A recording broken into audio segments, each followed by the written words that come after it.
Hello everyone, my name is Gus. Hi, I'm Woody. Today we are reacting to a video I haven't seen yet, but it's titled Cave Divers Have to Choose Left or Right. And apparently there was a try. I guess they make the wrong choice and died, because why else Why would do you we make know a about video this? about it? Yeah. Beautiful. The only thing that pops to mind is, Cave. why did they have to choose? I mean, when we follow a guideline, you don't have to choose. You just follow the guideline to the exit. Or let's say you go down a passage where there is no guideline. Mm-hmm. Or it's not a jump. Now you're exploring. I mean, you tie off a line. Yeah. I All don't right. know. Well, obviously they did something wrong. Let's watch. Are you saying they died? I mean, it says it's called the cave diving accident, so I Well, assume then I'm going to assume they picked the wrong and made the wrong move. they didn't make it. Yeah. All right. Let's check it out. When two cave divers decide to document their dive by filming their path through tight tunnels in Tulum, Mexico, they have no idea that the success of their leisurely exploration will hinge on a single decision. Wow. This is the fatal breakdown of the Sac Actun cave diving accident. Hans and Stefan were extremely excited about their planned dive for the day. They were in Tulum, Mexico, traveling all the way from Germany to explore this cave. Nice. Both men had plenty of experience cave diving as fully certified cave divers. Hans had more than 150 dives, and Stefan had more than 50 cave dives. Okay, so let's talk about this really quick. Unlike some of the other videos we've reacted to, these guys were actual cave divers. Now, some people watching this video, and I've seen these discussions online, which are always hilarious. They're from people that are not cave divers. They're like, 150 dives is not a lot. 50 dives is not a lot. What you don't understand about cave diving is that it's very hard to do a lot of cave diving dives. And the reason for that is, especially if you're diving rebreathers, the dives are pretty long. So 50 cave dives, it's basically diving almost every weekend of a year without skipping every weekend on a row. It's a lot of diving in caves. Now, is it extensive experience? Of course not. But 50 dives in, you have some experience. Like, you're not a brand new cave diver, like just out of the gate, like, oh, I don't know what I'm doing still. For comparison, 50 dives is what you need to become a master diver in recreational diving. So even at 50 dives in recreational diving, you would be called a master. Now, do you have actual mastery of diving? I don't think so. Just like I don't think you have mastery of cave diving with 50 dives, but you're experienced. Like, you're not a idiot cave diver. You don't know what you're doing. 50 dives in, you should know what you're doing. 150 dives is a lot. That's almost a cave dive every weekend for almost 3 In years. fact, there's an award after 100 dives. Yeah, at 100 dives, you cave get dives. the Abe Davis Award. So Yeah. the industry recognizes that as a big milestone. Yeah. Okay, And so- again, even for open water diving, like just open water recreational Yeah. diving, 100 dives, you can be an Yeah, instructor. so, I mean, we'll just summarize. They're not newbie cave divers. Correct. dives. Each were extremely confident in their abilities and experience. Stefan had only been to Mexico once before to cave dive, but Hans had been in these caves several times before. At 47 and 37 years old, they were fit and healthy, ready for whatever came their way. Their plan was to explore the Cenote Kalimba. A cenote is an open pond that is formed where an underwater tunnel has collapsed. True. This creates a pool which leads to a water-filled tunnel underground. This particular system of tunnels, the Sistema Sac Actun, is one of the largest in the world. Wow, look at how The size maze of of that. pathways, tunnels, and tight Miles. squeezes are an exciting I've draw been for in that cave Dos divers. Ojos. Yeah. The pathway from Cenote Kalimba leads to several other cenotes along the way. The water current flows from Kalimba towards Grand Cenote. It makes for an easy path out with the water at your back, pushing you along comfortably. Hans and Stefan were planning to use the push from Kalimba to go out and explore Mooch's maze, all while videoing the entire dive. They were both equipped with 2 side-mount tanks and planned to leave staging bottles after the first 30 minutes of the dive. Nice. Staging bottles are extra tanks of air that are placed along the diving path as backup gas sources in case they are running low on air. No, not in case you're running low on air. You plan your dive to use the stage bottles. As a matter of fact, you typically breathe the stage bottles on the way in, and that way when you drop them, you are then using your actual bottles to do the dive in, and then you come out and you pick up the stage and you can use them on the way out. So they're not like we use bailout bottles, for example, where we would use in case of emergency only. If you're on a rebreather, you don't use the stage bottles or the bailout bottles unless you bail out. When you're diving open circuit, which he said these guys are open circuit, they're in side mount tanks, then you count the stage bottles as part of all the gas that you have access to. So this is not just in case you're low or in case of emergency, you actually plan to use them.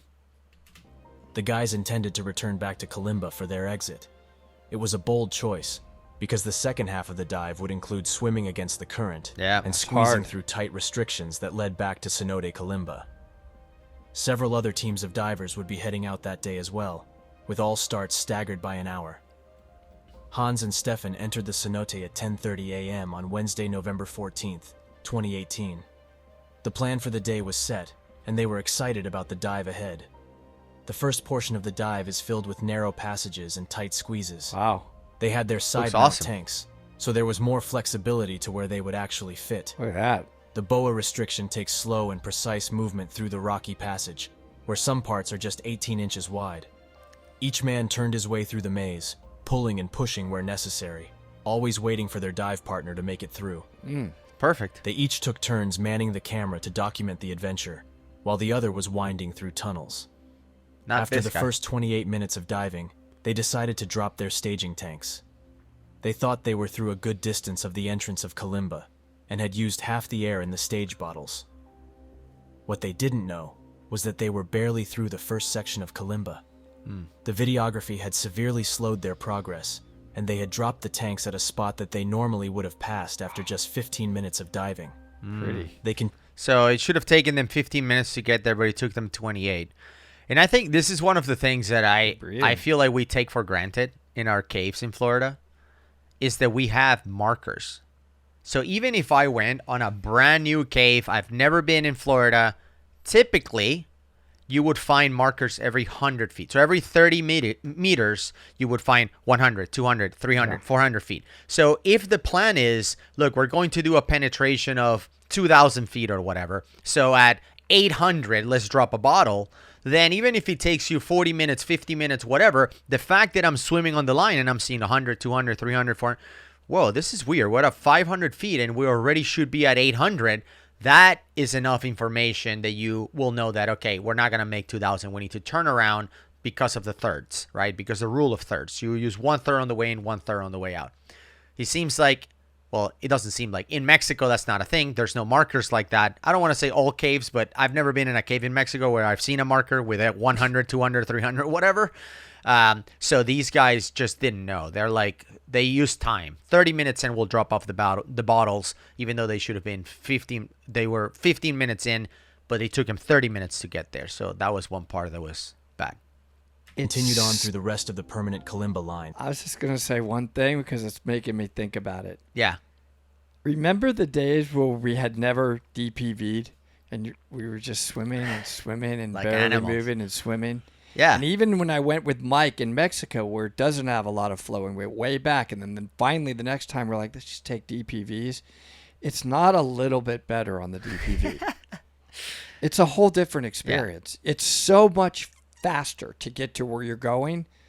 It's incredible. For you guys watching that don't know what that is. Painful on a DPV. DPV without it. DPV stands for Diver Propulsion Vehicle. It's a scooter, basically. It's a device. You hang on to it. It has a propeller, and you don't have to swim. It just pulls you. The swimming against the Florida flow is a biatch. And depending on the model of the DPV, they can go pretty fast. Like the main DPV that Woody and I use, the Seacraft Future, it does 95 meters per minute.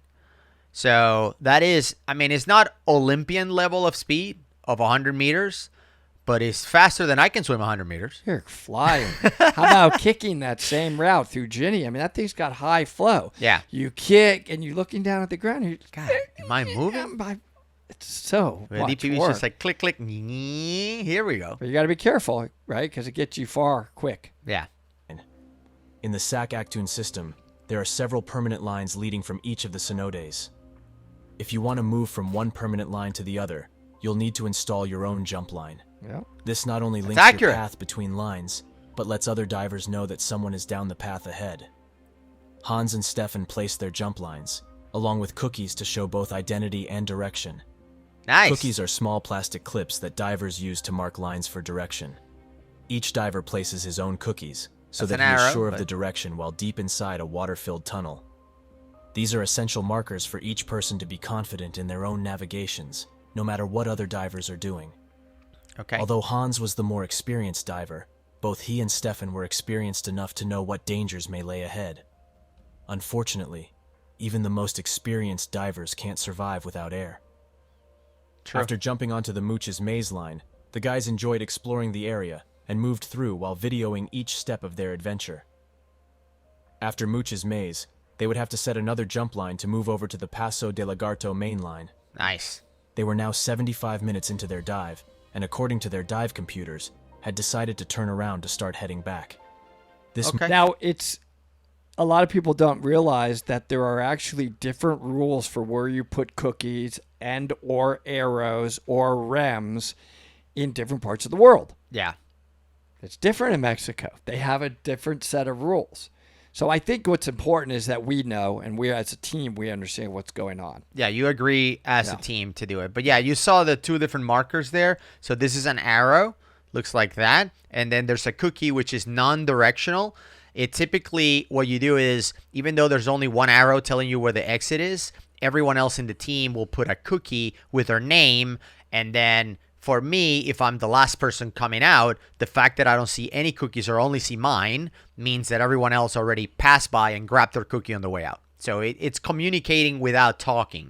I can see if I'm coming out and I see my name and Woody's name and I was supposed to be the last one, I'm going to be like, well, he either missed it as usual or you never miss it. I'm kidding. Even I have to catch Just myself. saying here, like, what did Even I I do? have to catch myself. That was You just couldn't resist the insult? no, that was uncalled for. That's the first time you've ever apologized. This is a special moment. Can we tag this video or make it like what do they call it where it's like at the Yeah. top of the list? We put It's it on first. It's a memory. marker.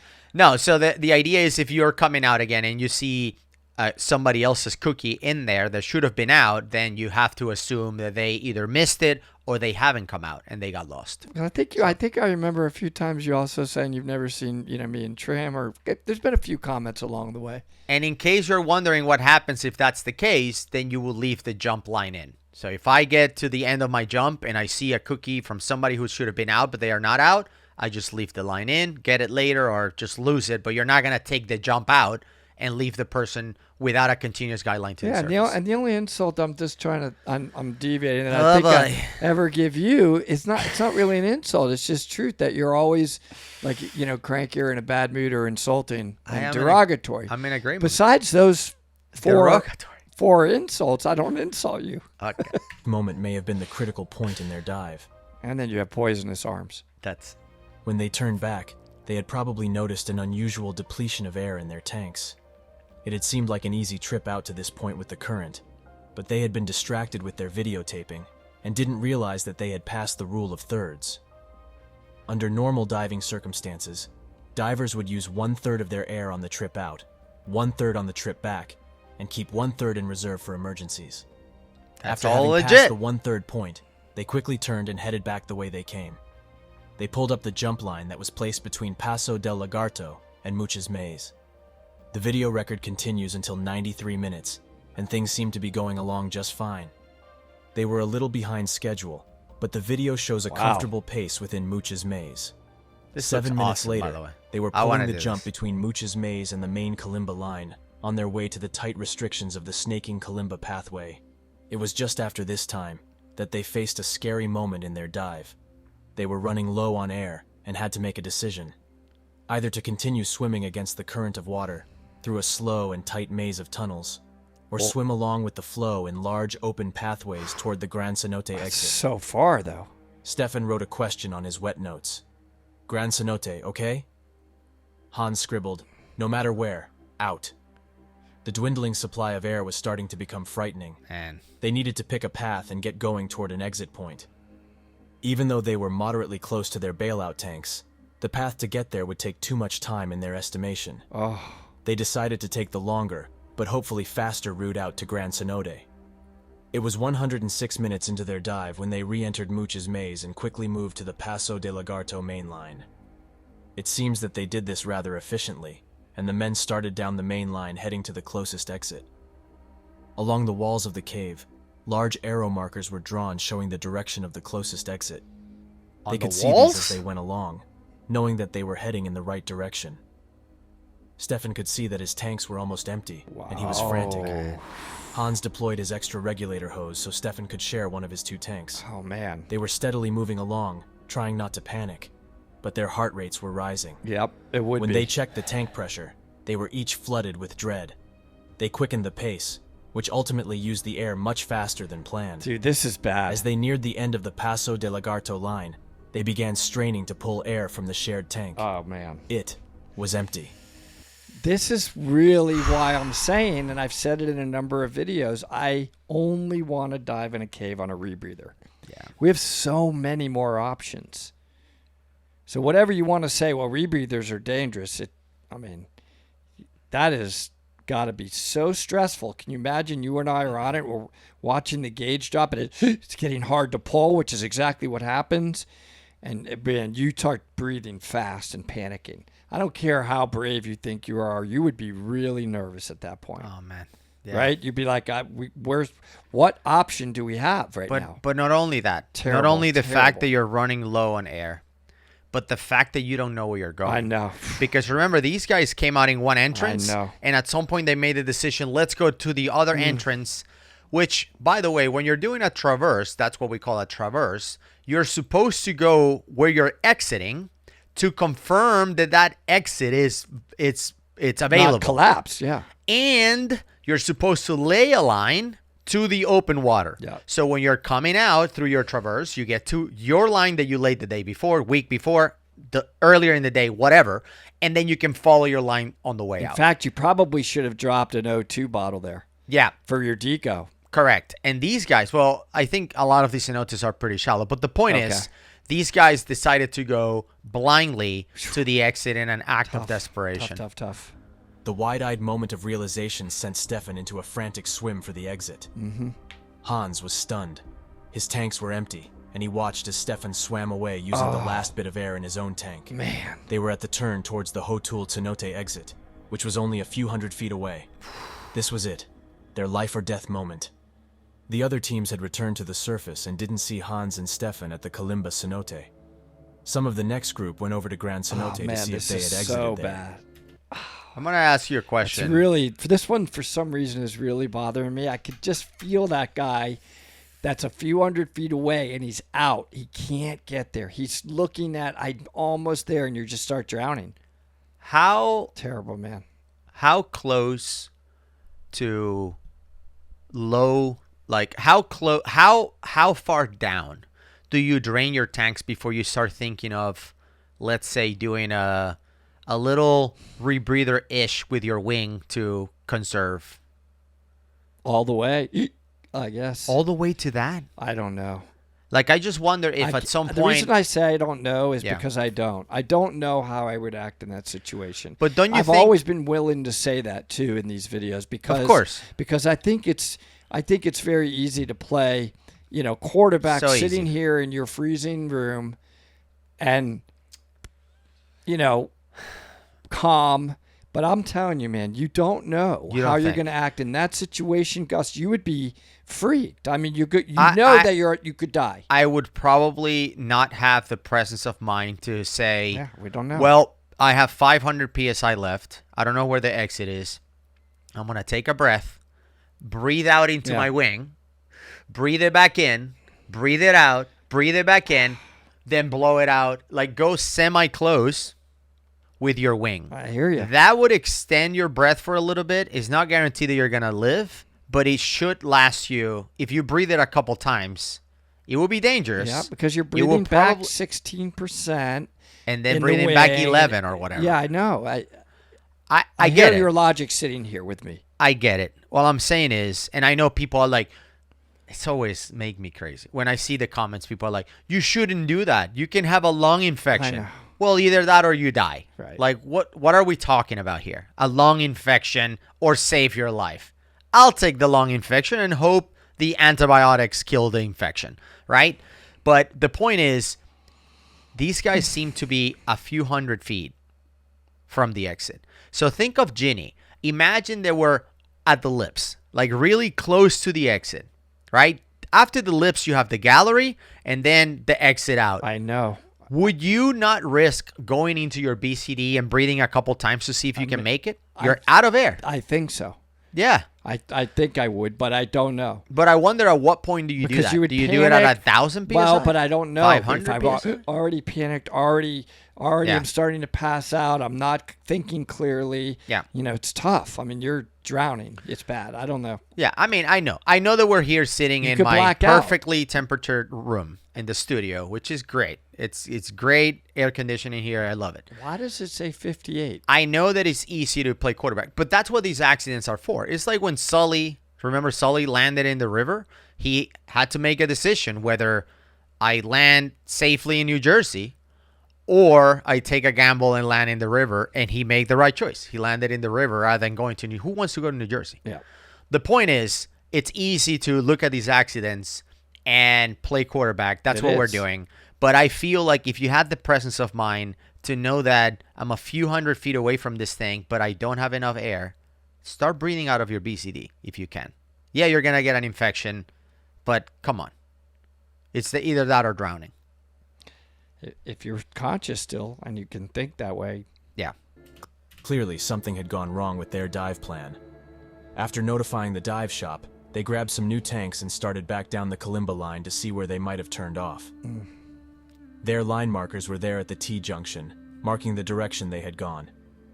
As they came down the Paso de Lagarto line, a flashlight was seen on the floor of the tunnel, and just after, laying on the line in the middle of the passage, was the body of Hans.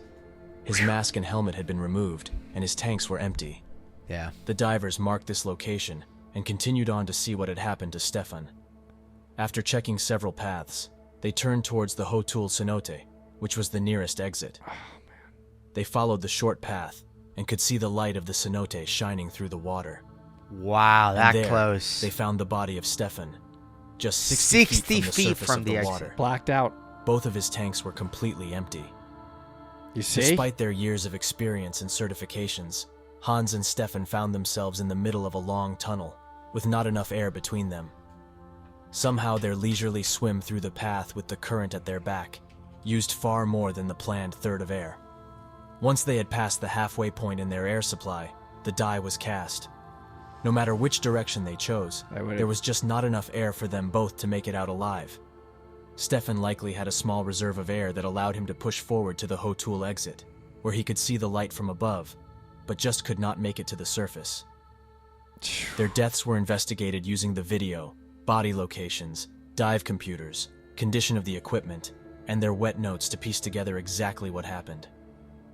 Gas mismanagement was ultimately determined to be the cause. Yeah. They should have planned the turn earlier, knowing that they would have to swim against the current with less energy reserves. When trapped in the unforgiving nature of diving in cave tunnels, a single mistake can cost your life. It can when you are on open circuit and don't have enough gas. I mean, really a big part of cave training also is that gas planning. You've got to plan the dive. You kind of sort of do it in open circuit, but aren't you kind of really following No. the dive guide? Most planning in open diving, circuit is literally, we're planning it. We Yeah. use software. We both happen to like iDeco Pro. I don't care which one you use. Yeah. You got to plan it. Like, hey, we got to plan how much gas are we going to have to take, assuming the rebreather breaks at the worst possible time in the dive. and the conditions of the cave. Yeah. Right? If you're Yes. like one of the advantages we have of diving a cave like Ginny Springs, for example, which you mentioned earlier, is the fact that if you have to come out, you're swimming with the flow. Yes, it's a spring. So you estimate that it will take you, let's say, X amount of time to swim 100 feet. 100 feet a minute, maybe Yeah. coming out, Right. only 50 going in. Right. So, So you say, factor that this in. is as far back as I'm willing to go because I know that on the way out, if I'm panicked or hypercapnic or something, this is how far I can go with the air that I have. So you calculate that, and then you decide if you want to bring more tanks with you and stage it or... And Mel Clark whatever. adds some interesting commentary in some of her cave diving books about adding buffer for CO2 hits. Correct. Because, how many minutes do you have to plan that you're going to need to breathe out of that open circuit tank to calm down that rapid breathing from a CO2 hit? Are you going to say you breathed 5 times more than your sac rate for 3 minutes? Or are you going to say 5 minutes? Imagine that. Like, Yeah. you don't know for sure. There's a lot of. But a you lot of got to fun. consider it. So I just think that this really emphasizes one of the inherent additional risks of cave diving is gas planning, because you just can't get to the surface. Yeah, for sure. There's no emergency swim and ascent. Right. And one thing these guys had against them is that they were swimming against the flow on the way out, and they were depleting their air faster than the way they went in. And we have feature, and we mentioned. I thought they were swimming with the flow on Well, the way out. they decided to swim Turn with the around. flow after Yes, yes. after they try to go against Yes. the flow for a while. So if they abandoned going against the flow and just went with the flow right away, they probably could have made it, especially 60 feet from the exit. Yeah. And I think that guy, had he used that BCD, he could have made the 60 feet. But man, it's just terrible. Earlier during the reaction, we talked about Robbie and how he goes into siphons, and we have covered Robbie's stories of going into siphons, crazy footage, and I'm gonna leave it right here in case you haven't seen it. By the way, that Robbie's guy, a legend. he has laid more line than probably most people in the world, and he's not even barely known. We need to go diving with Robbie. I again. loved it. He's so calm and cool and humble. Yeah. And you're like, he's like, yeah, this is one I found, and you go and you see the one he found, and you're like, Mind blown. Robbie, this is the most beautiful thing I've ever seen. Absolutely. Yeah, this is one of the 5,000 caves I found. And there's Robbie, more. you're a legend. Let's go diving with Robbie. We'll see you guys on the next one. Bye, everybody.